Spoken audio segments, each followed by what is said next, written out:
Good morning everyone. আর আজকে সকালবেলা আমার শাশুড়ি এসেছে, শ্বশুর আর শাশুড়ি দুজনেই এসছে। আর আমি যখনই আসে ওরা, আমি একটা জিনিস ওদেরকে বলি এটা নিয়ে আসার জন্য, সেটা হচ্ছে গুজিয়া। এই দেশের গুজিয়া আমার এতটাই ভালো লাগে, বাট আমি এখন মিষ্টি খাওয়াটা কম করে দিয়েছি, তাই একটু এই 2-4টেই খেলে আমার মনটা ভর্তি হয়ে যাবে। আমি বলেছিলাম অল্প করে আনতে, বাট 1 কেজি নিয়ে চলে এসছে। এবার আমাদের দোকানেও একটু পাঠাবো, আর বাদামও নিয়ে এসছে।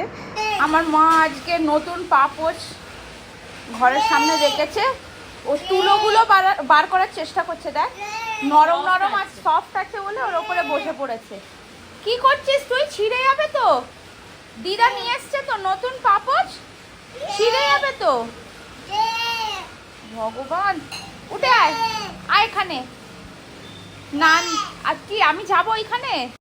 পরিওর কাছে বসে থাকলে হবে না। আজকে আমার একটা প্রি প্ল্যান্ড বার্থডে পার্টি আছে, তো তার সেখানে যাওয়ার জন্য রেডি হতে হবে। আমি 2 উইকস আগেই প্ল্যান করে রেখেছিলাম আমাদের গার্ল গ্যাং জুম্বা ট্রেনারদের সাথে। সেই অঙ্কিতকে দেখতে পেয়েছে, ছুটে গিয়ে এখন বলটা নিয়ে ওকে বলছে তুই খেল আমার সাথে। তাই এখানে আমি আর সময় নষ্ট করব না। আর দেখতে দেখতে ওর মেশোও চলে এসেছে।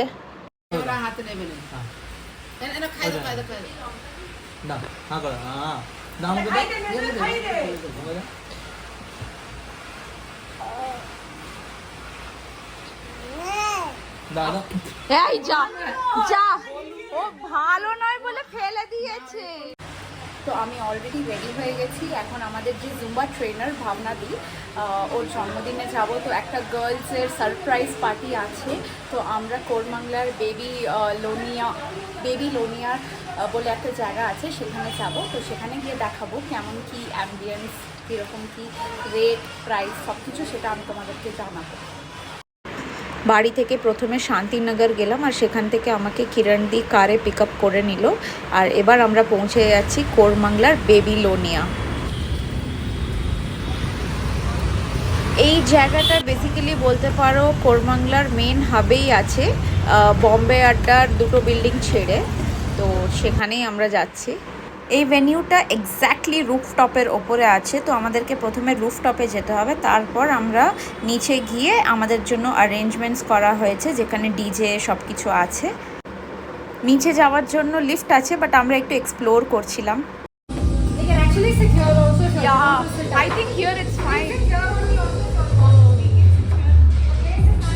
আমাদের আজকের বার্থডে গার্লের আসতে একটু সময় লাগবে, কেন আমরা সারপ্রাইজ প্ল্যান করেছিলাম, তাই আগে আমরা পৌঁছে গেছি জায়গাটা দেখার জন্য যে ঠিকঠাক সব কিছু অ্যারেঞ্জমেন্ট হয়েছিল কি না। আর জায়গাটা বেশ সুন্দর। 30 মিনিটস অপেক্ষা করার পর দেখছি ভাবনাদি ইজ হিয়ার।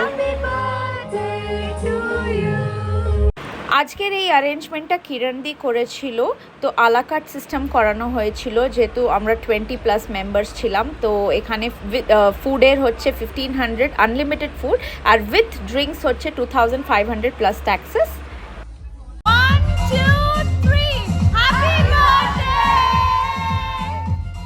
আমরা 3জনে যে প্রথমে পৌঁছেছিলাম তাদের জন্য অলরেডি ককটেল রেডি। চলো এবার যাই যেখানে কেক কাটিং হচ্ছে। এখানে ভাবনাদি রেডি, আর হোয়াইট ড্রেস পরা মেয়েটা সেটা হচ্ছে ভাবনাদির মেয়ে, আর এইদিকে যারা দুজন আছে সেটা হচ্ছে যা আর বোন। তো আমরা অলরেডি সেলিব্রেশন শুরু করে দিয়েছিলাম, আর পেছনে আমি আর তানিয়া দুজনের যে ডান্স করছি, আমরা হচ্ছি দি ইয়াংগেস্ট ইন দ্য ক্লাস। আমরা হচ্ছি সব থেকে ছোটো, বাট দেখতে সব থেকে বড়োর মতনই দেখতে লাগে, কেন এদের সামনে আমরা টক্কর দিতে পারবো না। Everyone R beautiful. অ্যান্ড এই দেখো আমাকে কেক খাওয়াচ্ছে, and I was so happy for her. যেমনটা আমি বললাম প্রথমে যে আজকের বার্থডে গার্ল হচ্ছে আমাদের জুম্বা ট্রেনার, তো তার উপলক্ষে যদি আমরা একটা সারপ্রাইজ ডান্স যদি না করতে পারি, তাহলে আই থিঙ্ক বার্থডে স্পেশাল হয়ে উঠতেই পারতো না। তাই আমরা একটা অন স্পট টিভিতে আমরা লাগিয়ে দিয়েছিলাম, ডিজেকে বলেছিলাম যে তোমরা এই ডান্সটা লাগাও। তো আমরা এটা দেখে দেখে কপি করে আমাদের জুম্বা ট্রেনারকে ডেডিকেট করব। কপিরাইটের জন্য গানটা দিতে পারলাম না, it was simple happy birthday song. এখানে জুম্বা ট্রেনার তার মেয়ের সাথেও ডান্স করছে, বিশ্বাস করে এদের জুড়িটা জাস্ট অসম। গানগুলো কিন্তু ডিজে দারুণ বাজাচ্ছিল, কিন্তু কপিরাইটের জন্য আমি আবার দিতে পারলাম না ব্যাকগ্রাউন্ড মিউজিক। আমরা খুব খুব খুব এনজয় করছিলাম। একটা পয়েন্টে এমন এলো যে ডান্স করতে করতে আমরা খাওয়া দাওয়াও ভুলে গেছিলাম। চলো, অনেক ডান্স হয়েছে, এবার চলে আসি। আমাদের পার্সোনাল লেটার দেওয়া হয়েছিল জুম্বা টিচারকে, তো সে সেটা পড়ছে অ্যান্ড খুব ইমোশনাল হয়ে গেছিলো। ও ভাবতেই পারে না যে আমরা ওর নিয়ে মানে এত কিছু সারপ্রাইজ প্ল্যান করব, বাট ফাইনালি লাস্ট মোমেন্টে হয়ে উঠলো সব কিছু সাকসেসফুল।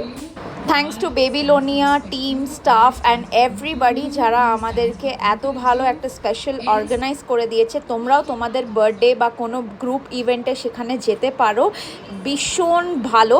তো কারোর যদি কন্ট্যাক্ট নাম্বার লাগে আমাকে জানিও, আমি তোমাকে সেটা দিয়ে দেবো।